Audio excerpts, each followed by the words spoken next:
Good morning. Welcome to Stock Market Today. It's Tuesday, April 14th, 2020, and I am your host, Dan Russo, the Chief Market Strategist at Chaikin Analytics.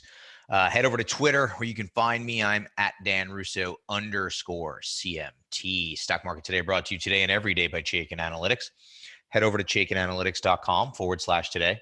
Sign up for a free email. Get a lot of the content for this show, as well as give you daily stock ideas. Hit your inbox every trading day before the market opens. So U.S. equities finished mostly lower in Monday's trading.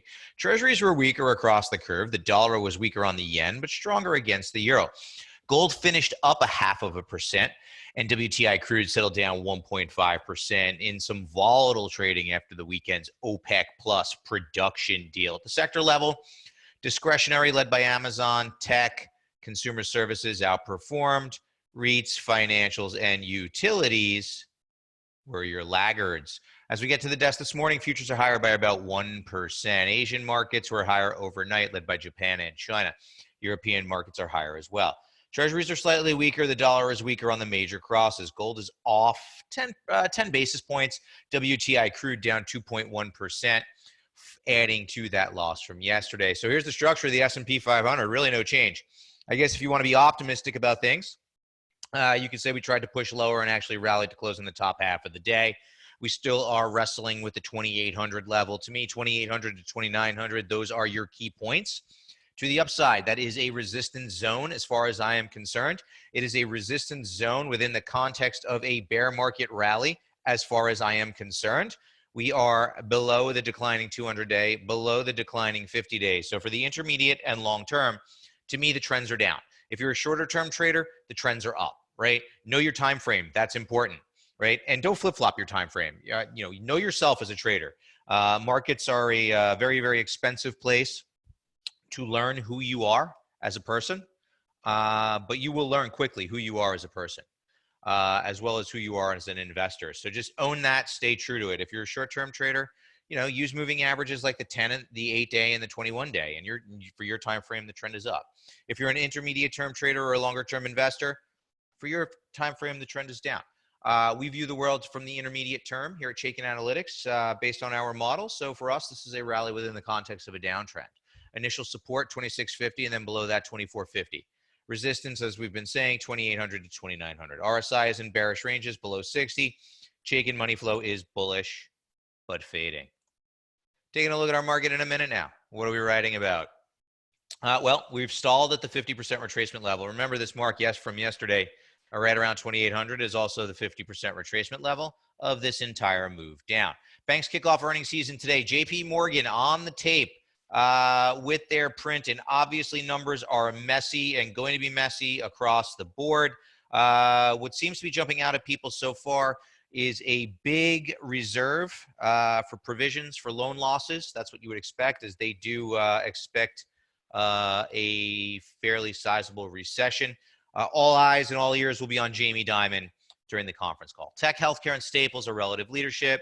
Materials and energy rally. We're wondering if that will last. Futures point to a higher open today. Taking a look at the major indices now from a power bar perspective. Dow down 1.25 yesterday, 1 bull, 6 bears. S&P 500 down 90 basis points, 24 to 158. NASDAQ big outperformer. A lot of strength in large cap growth. Remember what we've been saying, in a slowing growth world. If you've been listening to me for any length of time, you know my view here. In a slowing growth world, you favor growth, and in particular, large cap growth, right? Think big tech, big healthcare, okay? Big comm services. Take a look at the names. NASDAQ up 1.1% yesterday, 14 to 26 bulls to bears. Small caps resume their trend of underperformance. Bonds downtick, sending yields higher. According to the Chaikin Power Bar, small cap stocks and large cap stocks are bearish. Taking a look now at our stock of the day, and this is not auto-generated. I'm just highlighting it. It's JP Morgan. There's no two ways about it. They're going to report today, or they are on the tape. All eyes are going to be on Jamie. Obviously, Jamie is one of the more high-profile CEOs in the country. JP Morgan, as one of the largest banks in the world and in the country, obviously has their finger on the pulse of what's going on, in particular with consumers, right? Big lending book. Pay attention to what JP Morgan has to say today. If you're an investor in this marketplace, You should be listening to the JP Morgan conference call today. I can look up quickly what time that'll be taking place. But if you're an investor in the marketplace, their call's at 8:30. That overlaps with this call, obviously, but you can always tune in for the replay. You can get the transcript as well. Pay attention to what Jamie Dimon has to say today. Taking a look at our sector tracker now. Movement of the major sectors over the last 5 days. Materials top of the list. There's even a bit of a rebound in materials. It's kind of interesting. I don't know if it's going to last. Maybe there's this view out there that we could get some inflation in the market because of everything that the Fed is doing. That's an interesting view. I think it's, kind of, one-dimensional thinking in terms of just saying, well, the Fed is printing money and they're buying assets, so we're going to get inflation. Folks, that hasn't been the case for 12 years. The Fed's been printing money for 12 years. And we haven't seen any high levels of inflation in the real economy, right? Which would lead me to believe that materials should start rallying. I think if you want to play that game and pay attention to the inflation, you're doing yourself a disservice if you're not paying attention to the velocity of money. Go back to your econ classes and remember velocity of money. The Fed can print all they want. If that money is not flowing through the system, it's hard to get the kind of inflation that some people think we're going to get. Real estate and energy round out the top three. Fins, discretionary utes, and comms are middle of the road. Healthcare, tech, industrial staples at the bottom of the list.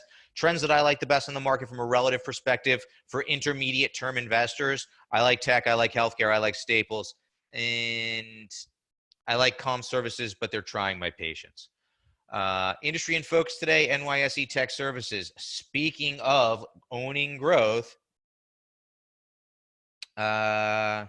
over the past 6 months, New York NYSE technology subsector has outperformed the S&P 500 by almost 12%. Weak ratio here, but it's in the top of the list, number 3 of 21 subsectors. Right? We want to avoid shop, bookings, and Texan. There are other names there that we want to look at. And take a look at this chart here. Right? Outperforming. This is an area of the market where we want to go looking for long ideas. And no surprise, it's tech. Okay? That just makes a lot of sense to me. So we have a neutral plus rating, outperforming the market, weak trend below the trend line, but I think we want to be paying attention here to what's happening with this group, right? This is your group. This is your growth trade, folks. Taking a look at what's trending now. Yesterday's S&P 500 movers and shakers are gainers and losers. Netflix, positive mention in Barron's. Here's your large cap tech and large cap growth, folks. Netflix, positive mention in Barron's, right? About subscribers, up 7%. Amazon, nothing company specific there, up 6%. AMD, you see a trend here, folks? Big growth stocks, top of the list. Newmont, NEM, rallying with gold, also traded at a 52-week high, and PXD caught an upgrade. Stock has a bearish rating here at Chaikin Analytics, but it was up 4% yesterday. On the loser side of the board, travel, lodging, and leisure remains a bearish theme. Royal Caribbean down 17%. NCLH down 13%. HOG, that's Harley Davidson, down 9%. TransDigm down 9%. Nothing company specific to drive trading there. And Caterpillar caught a downgrade at Bank of America Merrill Lynch. And that was enough to send that stock lower by nearly 9%. So just continues to be a big theme. Big themes continue to play out in the marketplace. And we need to be, and we continue to be focused on them. All right, finally, let's dive into the charts now. Tech remains relative leadership. And we're looking at the XLK here on an absolute basis. XLK, I've kind of made some adjustments to my charts here. I've tried to do the best that I can to replicate the charts that we look at Chaikin Analytics here for this show to kind of, so you can see what I'm seeing when I talk about what's going on here. Now, XLK is one of the leading areas of the market from our process perspective. If I take a look at XLK within Chaikin Analytics, it has a neutral plus Chaikin Power Gauge rating. That's because it's below our declining trend line. Overbought, oversold stocks. The fund is overbought, but what I like is the relative strength. And I'll just use your scooter, the S&P, the scooter here at stockcharts.com. as a measure of relative strength. And you can see it's one of the leading areas of the market. So what I see here is, you know, an area of the market that held up relatively well as the market sold off. Chaikin money flow is bullish. Now, do I want to go chasing things that are overbought after a 25% rally off the lows in the market? Not really, right? I want to stick to a process.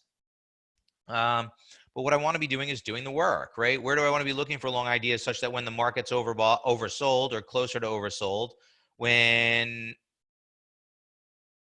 funds, when stocks are oversold, where do I want to be looking for ideas? I think you want to be, I think you want to be looking in tech. I've been saying it for months. And, you know, if you'll notice, tech held up better than the overall market. So if you were positioned, even in the downturn, if you were positioned in what was leadership heading in, you actually outperformed, right? Assuming you had no risk management rule at all other than to own what's outperforming.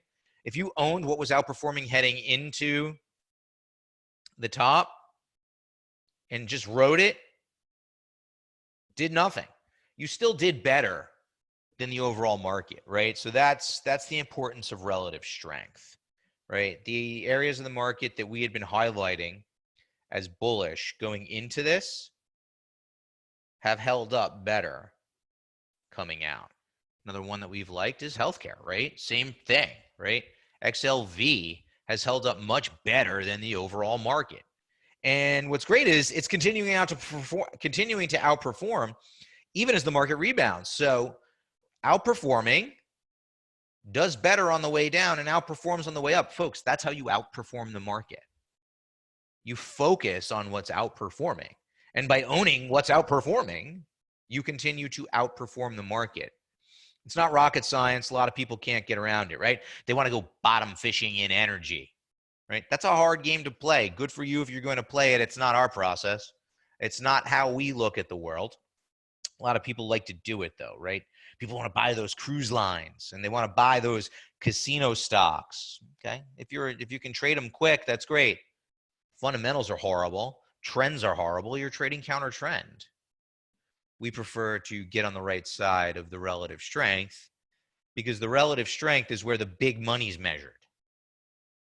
Institutional investors who are measured to a benchmark have to outperform on a relative basis. So what are they looking for? They're looking for the stocks that are outperforming in the areas of the market that are outperforming. So we want to get on the right side of that trade. So healthcare is a top sector. Technology remains a top sector for us. Areas of focus. Comm services kind of middling a little bit. We like it.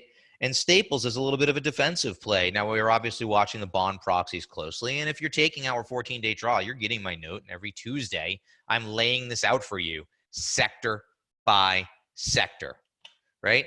Where we kind of highlight something that looks interesting to us. Material's kind of bouncing here. Now, I'm not convinced yet.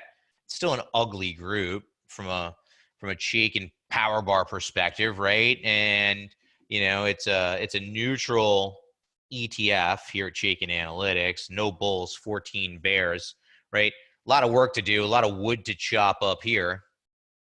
But you do have a rally, and you do have a bit of a turn here. Take a look at the scooter.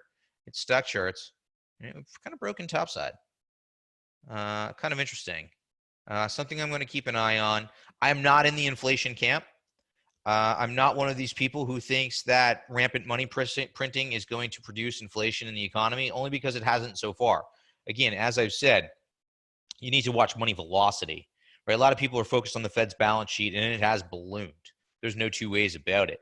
But money velocity has not been there. Pull up a simple chart of M2 velocity, or if you need to dig into your econ books before you do that, go ahead. But M2 velocity has not been there. So if you're looking for inflation, watch velocity. That's going to wrap us up for today.